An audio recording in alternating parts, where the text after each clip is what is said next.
हाय दोस्तों, कैसे हो आप सभी। उम्मीद करता हूँ कि आप सभी अच्छे हैं और आपका परीक्षा से संबंधित जो भी तैयारियां हैं वो काफ़ी अच्छे से चल रहा है। जैसा कि आप सभी जानते हैं कि बिहार लोक सेवा आयोग ने 67वीं बीपीएससी का अधिसूचना जारी कर दिया है।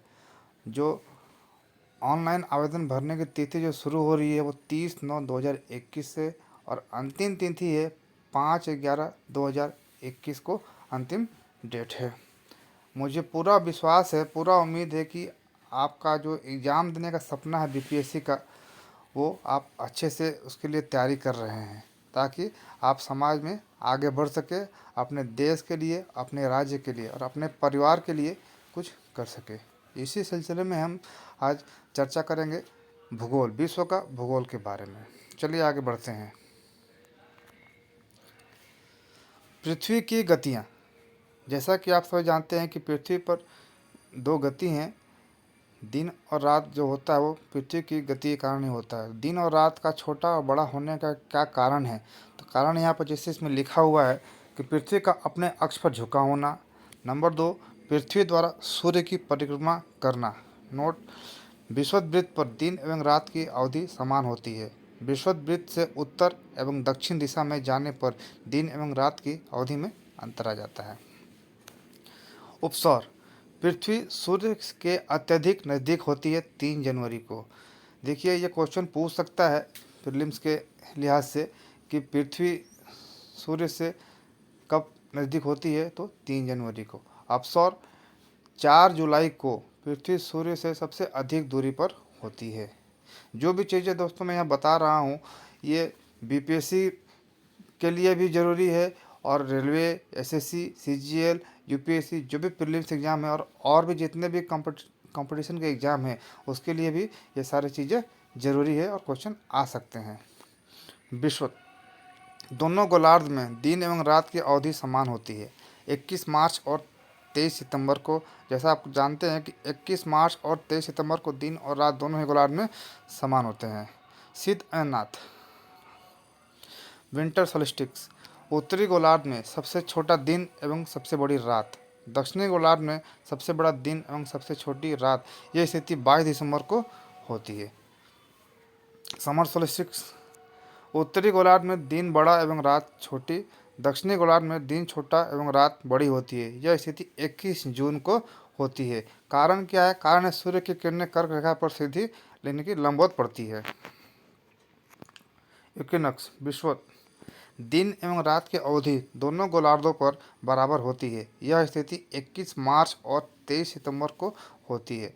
सूर्य विषुवत रेखा पर सीधा पड़ता है। बसंत विश्व, स्प्रिंग इक्विनॉक्स, सूर्य की किरणें विषुववृत्त पर सीधी पड़ती है। दोनों गोलार्धों में दिन एवं रात की अवधि बराबर होती है। 21 मार्च को, जैसा कि आप जानते हैं, 21 मार्च को बसंत विश्व के समय सूर्य की किरणें विषुवत पर सीधी पड़ती है, जिसके कारण दिन और रात दोनों गोलार्धों में बराबर होता है। शरद विश्व, सूर्य की विषुववृत्त पर सीधी दोनों गोलार्धों में दिन और रात की अवधि बराबर। 23 सितंबर को दिन और रात की अवधि बराबर होती है। चलिए आगे बढ़ते हैं। ऋतु परिवर्तन, जैसा कि आप जानते हैं कि पृथ्वी पर समय समय पर ऋतु परिवर्तन होते रहता है। तो ऋतु परिवर्तन के कुछ कारण हैं जो इस प्रकार हैं। पृथ्वी का अपने अक्ष पर घूमना, जैसा कि आप जानते हैं कि पृथ्वी अपने अक्ष पर घूमती है। दूसरा है सूर्य की परिक्रमा करना, जैसा कि आप जानते हैं कि पृथ्वी सूर्य की परिक्रमा करती है। पृथ्वी का अपने अक्ष पर झुका होना। नेक्स्ट है ज्वार एवं भाटा, टाइड्स। कारण क्या है ज्वार भाटा आने के? सूर्य की आकर्षण शक्ति, चंद्रमा की आकर्षण शक्ति, पृथ्वी का अपकेंद्रीय बल। चंद्रमा की आकर्षण शक्ति का प्रभाव सूर्य की आकर्षण शक्ति से अधिक होता है। ज्वार एवं भाटा, जब किसी स्थान पर चंद्रमा के आकर्षण बल के कारण चंद्रमा के सम्मुख पृथ्वी के भाग पर ज्वार आता है, यानी कि जल में उठान आता है, तब चंद्रमा के विमुख भाग पर भी ज्वार आता है। विमुख भाग पर ज्वार आने का कारण पृथ्वी का अपकेंद्रीय बल है, जो पृथ्वी के घूर्णन को संतुलित करने के लिए आता है। देखिए डायग्राम की मदद से ये समझाया गया है। आकर्षण बल, ये चंद्रमा, हाई टाइड, लो टाइड, ठीक है, और पृथ्वी के अपकेंद्रीय बल के कारण उत्पन्न। चलिए आगे बढ़ते हैं। नोट, पृथ्वी पर ज्वार प्रत्येक 12 घंटे पर आना चाहिए, किंतु यह 26 मिनट की देरी से आता है। इसका कारण है चंद्रमा का पृथ्वी के सापेक्ष गतिशील होना। दैनिक ज्वार, जो डेली ज्वार आते हैं, प्रतिदिन एक स्थान पर एक ज्वार एवं एक भाटा को दैनिक ज्वार कहते हैं। जैसा कि आप जानते हैं कि डेली किसी भी स्थान पर समुद्र में एक ज्वार एक भाटा आता है, उसे दैनिक ज्वार भाटा कहते हैं। यह प्रतिदिन 52 मिनट की देरी से आता है। ज्वार भाटा के क्या कारण है? उच्च या दीर्घ ज्वार, स्प्रिंग टाइड जिसको बोला जाता है इंग्लिश में। जब सूर्य, पृथ्वी एवं चंद्रमा एक सीध में हो तो यह स्थिति युक्ति वियुक्ति कहलाती है। युक्ति, जब सूर्य एवं पृथ्वी के बीच चंद्रमा होता है, यह स्थिति सूर्य ग्रहण की स्थिति में होती है। जैसा कि देखिए डायग्राम की मदद से समझाया गया है। सूर्य एवं चंद्रमा की सम्मिलित गुरुत्वाकर्षण शक्ति, इस स्थिति में उच्च ज्वार आता है क्योंकि सूर्य एवं चंद्रमा की सम्मिलित गुरुत्वाकर्षण शक्ति पृथ्वी पर पड़ती है। यह स्थिति केवल अमावस्या के दिन ही बनती है। वियुक्ति, अपोजिशन, जब सूर्य एवं चंद्रमा के बीच पृथ्वी आ जाती है, यह स्थिति चंद्रग्रहण की होती है। जैसा कि देखिए डायग्राम बताया गया, सूर्य, पृथ्वी और चंद्रमा। इस स्थिति में भी उच्च ज्वार आता है क्योंकि सूर्य एवं चंद्रमा की गुरुत्वाकर्षण शक्ति एक साथ पृथ्वी पर लगती है। यह स्थिति केवल पूर्णिमा के दिन ही बनती है। अतः सिजगी की स्थिति युक्ति और वियुक्ति महीने में अमावस्या एवं पूर्णिमा के दिन बनती है एवं अमावस्या एवं पूर्णिमा को उच्च ज्वार घटित होता है। नेक्स्ट, निम्न ज्वार। प्रत्येक मास के शुक्ल पक्ष तथा कृष्ण पक्ष की सप्तमी और अष्टमी को सूर्य तथा चंद्रमा समकोणिक स्थिति में होते हैं।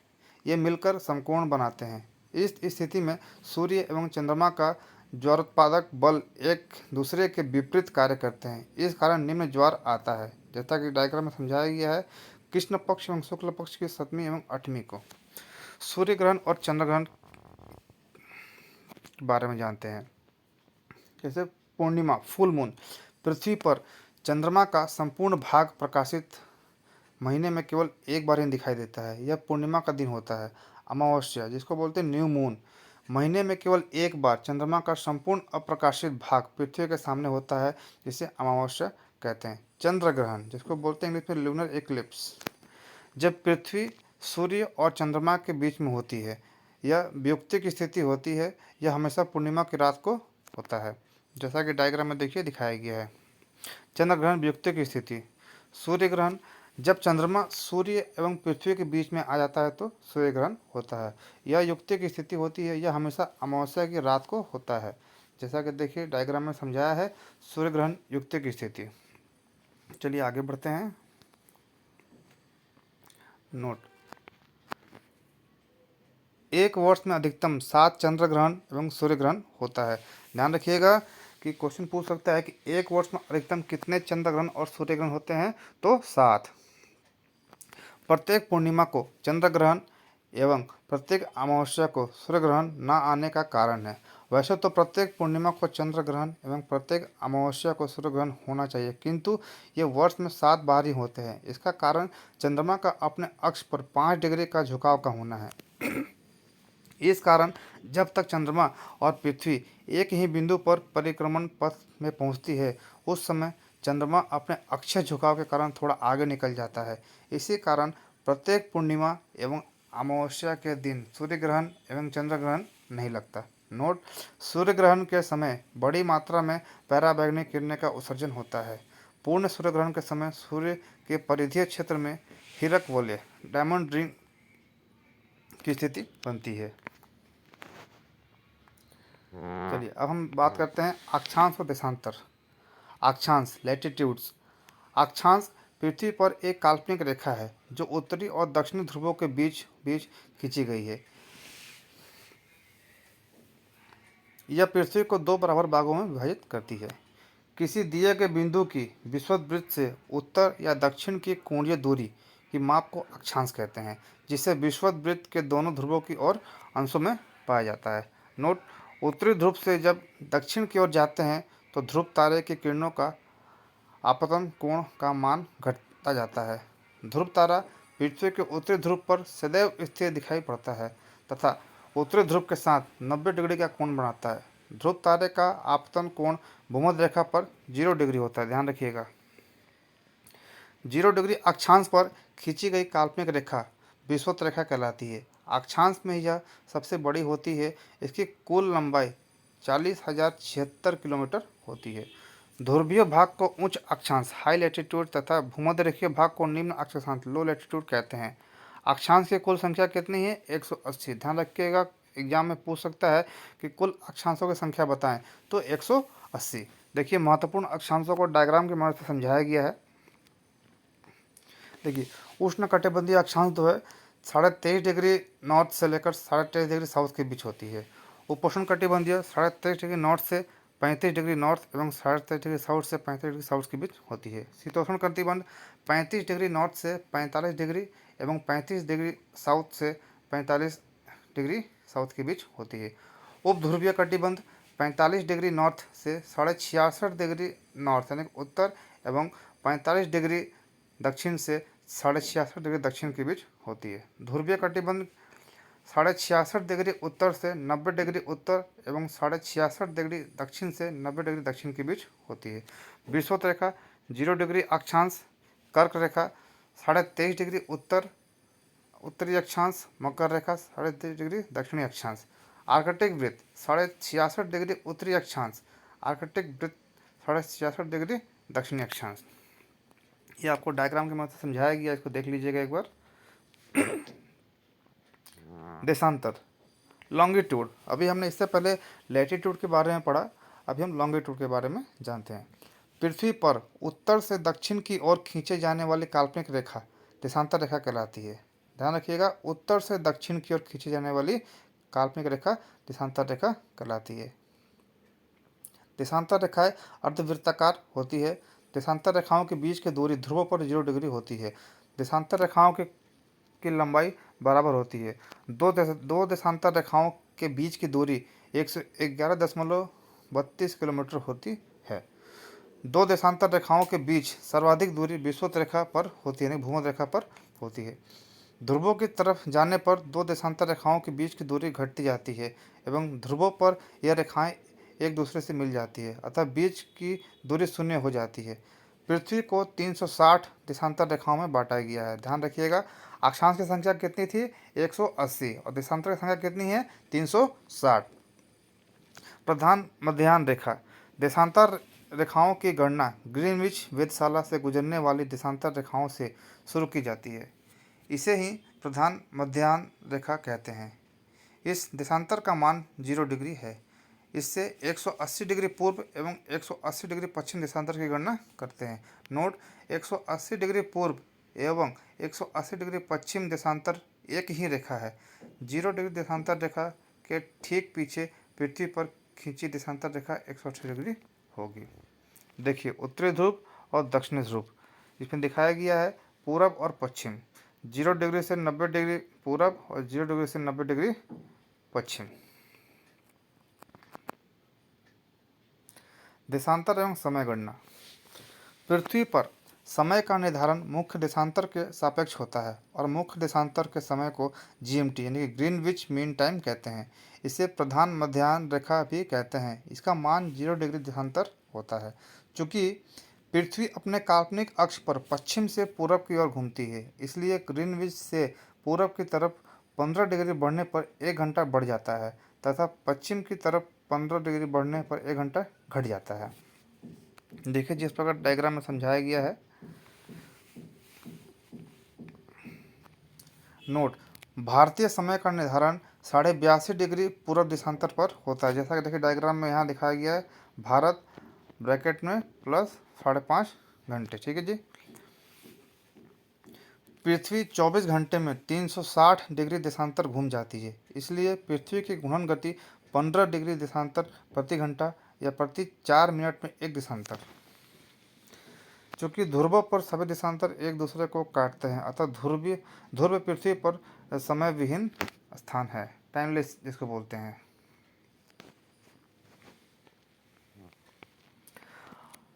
अंतर्राष्ट्रीय तिथि रेखा जिसको इंटरनेशनल डेट लाइन भी कहा जाता है।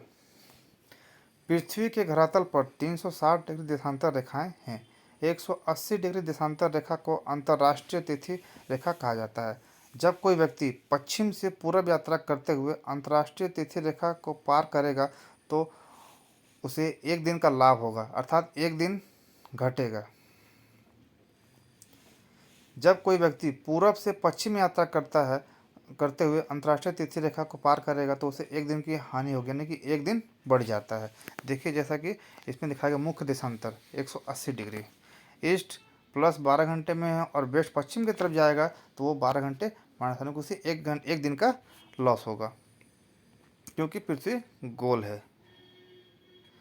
पृथ्वी को गोल रूप में देखने पर तिथि रेखा पर खड़े होकर देखने पर पृथ्वी का लास्ट हिस्सा, यानी कि ईस्ट हिस्सा पूर्वी हिस्सा और पश्चिमी हिस्सा हो जाता है तथा पश्चिमी हिस्सा ईस्ट हिस्सा हो जाता है।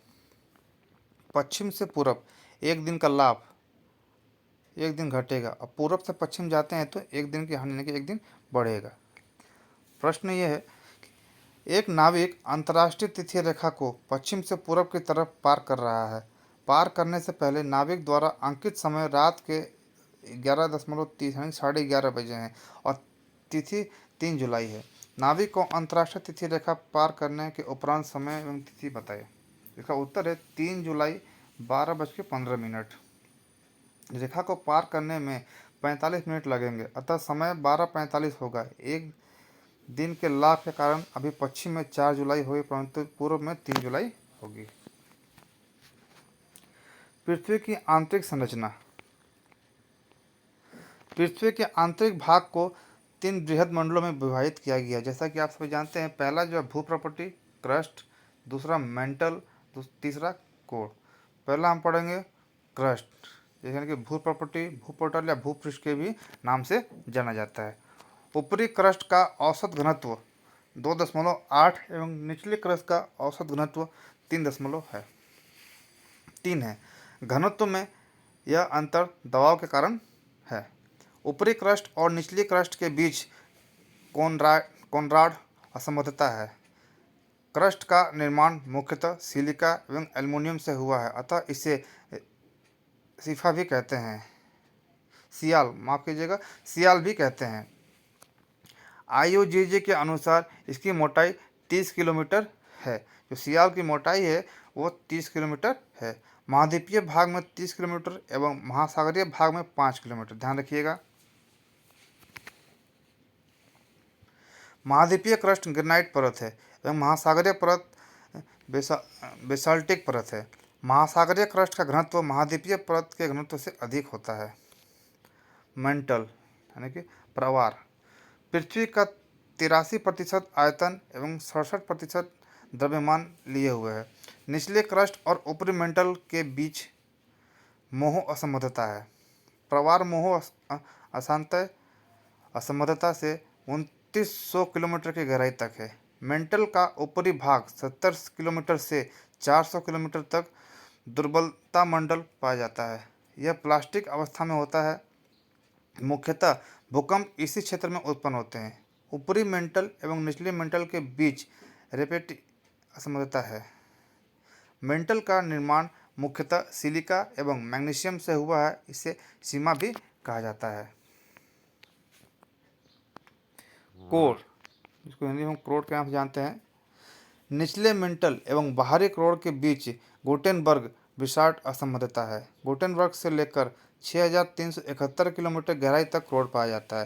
क्रोड के बाहरी भाग का घनत्व 10 है तथा आंतरिक भाग का घनत्व 13.6 है। क्रोड को 2900 से लेकर 5150 किलोमीटर एवं 5150 से लेकर 6371 किलोमीटर दो भागों में बांटा गया है। बाहरी क्रोड एवं आंतरिक क्रोड के बीच लेहमैन अशांतय है। बाहरी क्रोड आंशिक तरल एवं आंतरिक क्रोड ठोस अवस्था में है। इसका कारण अत्यधिक दबाव का होना है। क्रोड का आयतन पूरी पृथ्वी का मात्र 16% एवं द्रव्यमान का लगभग 32% है। क्रोड के आंतरिक भाग में अति न्यून सिलिकॉन तथा मुख्यतः निकेल और लोहा पाया जाता है, इसलिए इसे निफे भी कहते हैं। क्रस्ट में विभिन्न तत्वों की मात्रा: ऑक्सीजन 46.8%, सिलिकॉन की मात्रा 27.7%, एल्युमिनियम की मात्रा 8.1%, लोहा 5%, कैल्शियम 3.6% है। संपूर्ण पृथ्वी में तत्वों की मात्रा: लोहा 35%, ऑक्सीजन 30%, सिलिकॉन 15%, मैग्नीशियम 13% और निकल की मात्रा 2.4% है।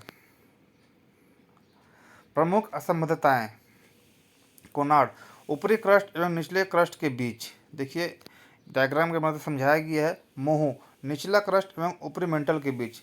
रेपेटी, ऊपरी मेंटल एवं निचले मेंटल के बीच। गुटेनबर्ग, निचले मेंटल एवं बाहरी क्रोड़ के बीच।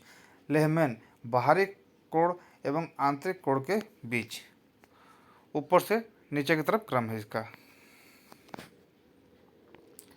पृथ्वी की चट्टानें। चट्टानों की प्रकार: बनावट के आधार पर चट्टानों को मुख्यतः 3 भागों में बांटा गया है। पहला आग्नेय चट्टान, दूसरा परतदार या अवसादी चट्टान, तीसरा रूपांतरित चट्टान। पहले हम बात करेंगे आग्नेय चट्टान के बारे में। क्रस्ट के नीचे उपस्थित तप्त एवं तरल मैग्मा के ठंडा होने के कारण इसका निर्माण होता है। यह रवेदार होती है, परतें अनुपस्थित होती हैं, जीवाश्मों का अभाव होता है। इस पर रासायनिक अपक्षय का प्रभाव कम होता है, भौतिक अपक्षय का प्रभाव अधिक होता है। यह रंगहीन होती हैं, ध्यान रखिएगा, ये आग्नेय चट्टान रंगहीन होती है। इसमें खनिज तत्वों की मात्रा अधिक होती है। आग्नेय चट्टान में जो है खनिज संपदा से भरी हुई हैं।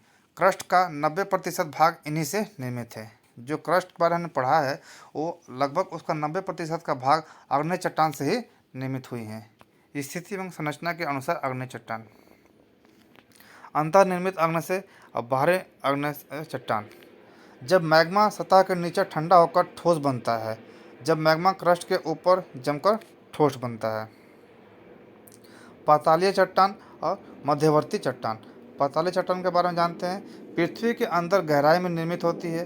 अत्यधिक धीमी गति से ठंडा होने के कारण बड़े बड़े रवे बड़े बड़े हो जाते हैं। ग्रेनाइट इसी प्रकार की चट्टानें हैं। मध्यवर्ती चट्टान ज्वालामुखी उद्गार के समय धरातलीय अवरोध के कारण मैग्मा दरारों, छिद्रों एवं नाली में जमकर ठोस होने से बनता है। इसके रूप लोकोलिथ, फोकोलिथ, बैथोलिथ, सील एवं डाइक है। डोलोराइट एवं मैग्नेटाइट इन चट्टानों के उदाहरण हैं। बाह्य चट्टान में है जब मैग्मा क्रस्ट के ऊपर जमकर ठोस हो जाता है, जल्दी ठंडी होने के कारण रवे का आकार हो जाता है। उनके क्षरण से काली मिट्टी का निर्माण होता है। बेसाल्ट इसी प्रकार के चट्टान है। ये रंग विहीन होती हैं। ओलिवियल, माइका, एम्फीबोल, पायरक्सिन, फेल्सपार एवं क्वार्ट्ज अन्य उदाहरण इसी के उदाहरण हैं। रासायनिक संरचना के आधार पर आग्नेय चट्टान का वर्गीकरण। जैसा कि जानते हैं कि रासायनिक संरचना के आधार पर आग्नेय चट्टान को 2 भागों में विभाजित किया गया है। पहला अम्लीय आग्नेय चट्टान, दूसरा आग्नेय चट्टान, क्षारीय आग्नेय चट्टान। अम्लीय आग्नेय चट्टान, इसमें सिलिका की मात्रा अधिक होती है, 65% से लेकर 80% तक। सिलिका की मात्रा अधिक होने के कारण रंग हल्का होता है। इसका औसत घनत्व कम होता है, 2.75 से लेकर 2.8 तक। इसमें सोडियम, पोटेशियम, एल्यूमिनियम, फेल्सपार पाया जाता है। महाद्वीपीय क्रस्ट का निर्माण इसी से हुआ है। उदाहरण ग्रेनाइट एवं ऑक्सीडियम। क्षारीय चट्टानें, क्षारीय आग्नेय चट्टान, इसमें सिलिका की मात्रा कम होती है, 40 से लेकर 55% तक। सिलिका की मात्रा कम होने के कारण इसका रंग जो है गहरा होता है। इसका औसत घनत्व अधिक होता है, 2.8 से लेकर 3 तक। इसमें लोहा, मैग्नीशियम एवं चूना की अधिक मात्रा पाई जाती है। महासागरीय क्रस्ट का निर्माण इसी से हुआ है। उदाहरण बेसाल्ट एवं कैब्रो। अवसादीय चट्टान, सेडिमेंट्री रॉक्स जिसको बोला जाता है। अवसादीय चट्टानों का निर्माण अग्नेय एवं कांतिक चट्टानों के अपवर्तन एवं निक्षेपण से निर्मित अवसाद द्वारा होता है। इसकी संरचना में परतों की उपस्थिति होती है। इसकी संरचना परतों में जैव अवशेष पाए जाते हैं। ये चट्टानें मुलायम होती हैं। इन चट्टानों का निर्माण अपरदन से प्राप्त बारीक कणों द्वारा होता है, अतः इनके रवे नहीं बन पाते हैं और कण बारीक रह जाते हैं। इनका निर्माण जल एवं स्थल दोनों भागों में होता है। संपूर्ण भूपृष्ठ लगभग 75% भाग पर फैली हुई है। भूपृष्ठ की बनावट यानी क्रस्ट की बनावट में अवसादीय शैलों का योगदान मात्र 5% है। अवसादीय चट्टानों में 80% शैल, 12% बलुआ पत्थर एवं 8% चूना पत्थर होता है। ये छिद्रमयी होती हैं, पानी आसानी से प्रवेश कर जाती हैं। इसमें संधियाँ एवं जोड़ बहुलताएं से मिलते हैं। इस पर अपरदन की क्रियाओं का प्रभाव शीघ्र पड़ता है। इन चट्टानों में अधिक महत्व के खनिज कम पाए जाते हैं। खनिज तेल अवसादीय चट्टानों में पाए जाते हैं। इन चट्टानों में खनिज तेल, बॉक्साइट, मैग्नीज एवं टिन आदि के अयस्क उपस्थित होते हैं। भवन निर्माण में उपयुक्त पत्थर इन्हीं चट्टानों से प्राप्त होते हैं। निर्माण प्रक्रम के आधार पर अवसादी चट्टानों का वर्गीकरण। यांत्रिक क्रिया द्वारा निर्मित बालू का पत्थर, चिका मिट्टी और लोयस। क्लोमेरेट अथवा गोलासम और सेल। जैविक तत्वों द्वारा निर्मित चूना पत्थर, कोयला, पीट। रासायनिक क्रिया द्वारा निर्मित खड़िया मिट्टी, सेल खड़ी, नमक की चट्टानें।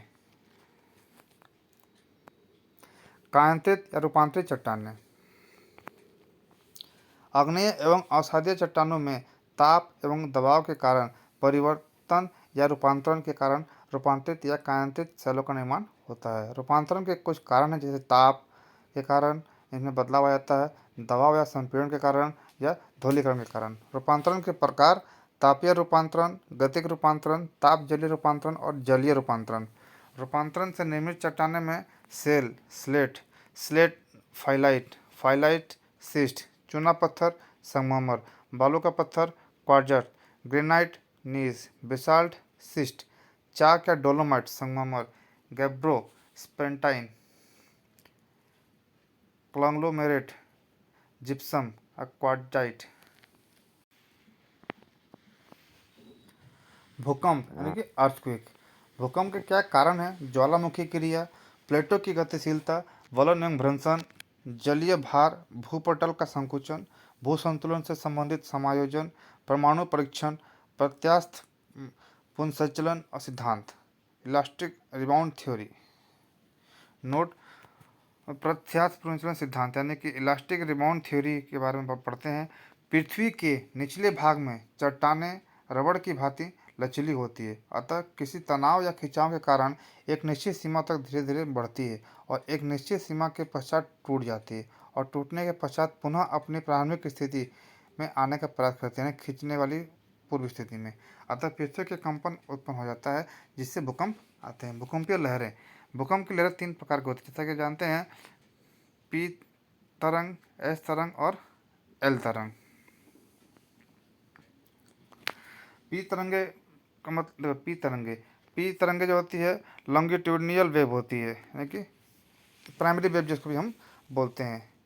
ये ठोस, द्रव और गैस तीनों माध्यमों से होकर गुजरती है। इनकी सर्वाधिक गति ठोस में होती है। ये ध्वनि तरंग के समान गति करती है। एस तरंगे ये अनुप्रस्थ तरंगे होती हैं। ये केवल ठोस से होकर गुजरती है। ये प्रकाश तरंगों की तरह गति करती है। एल तरंगे, जिसको हम लॉन्ग वेव के नाम से भी जाने जाते हैं, ये ठोस एवं जल से होकर गुजरने वाली तरंगे हैं। ये तरंगे आड़े तिरछी धक्का देती है। ये धरातल के ऊपर गति करती है। इनमें कंपन की गति अधिक होती है। ये सर्वाधिक विनाशकारी तरंगे हैं। भूकंप का उत्पत्ति केंद्र। यह वह बिंदु है जहां भूकंप की घटना का प्रारंभ होता है। अधिकांश भूकंप भूतल से 50 से लेकर 100 किलोमीटर की गहराई पर उत्पन्न होते हैं। भूकंप का अधिकेंद्र, एपिसेंटर। यह भूकंप की उत्पत्ति केंद्र के ठीक ऊपर धरातल पर स्थित वह स्थान है जहां भूकंप सबसे पहले महसूस किया जाता है। समघात रेखाएं, आइसोसेस्मल लाइंस। यह भूकंपीय तरंगों द्वारा उत्पन्न समान घात क्षेत्रों को मिलाने वाली रेखाएं होती हैं। भूकंप मापने वाले यंत्र, सिस्मोग्राफ। यह भूकंप का अध्ययन करने वाला यंत्र होता है। मार्केली पैमाना। इसके द्वारा भूकंप की तीव्रता की माप उसके विनाशकारी प्रभाव के रूप में गुणात्मक मापन द्वारा मापी जाती है। वैज्ञानिकों ने इस पैमाने को प्रामाणिक नहीं माना है। इसमें 12 अंक होते हैं। रिक्टर पैमाना।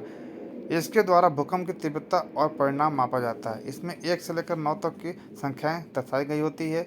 इसमें प्रत्येक संख्या अपने पीछे वाली संख्या से 10 गुना तेज भूकंप तीव्रता प्रस्तुत करती है। भूकंप का वैश्विक वितरण। भूमंडल में अधिकतर भूकंप सागर तथा महाद्वीपों के निचले बिंदु पर पाए जाते हैं, जैसे वलित पर्वतों के क्षेत्र, महाद्वीपीय या महासागर मिलन बिंदु, विश्व के ज्वालामुखी क्षेत्र, भ्रंश घाटियाँ।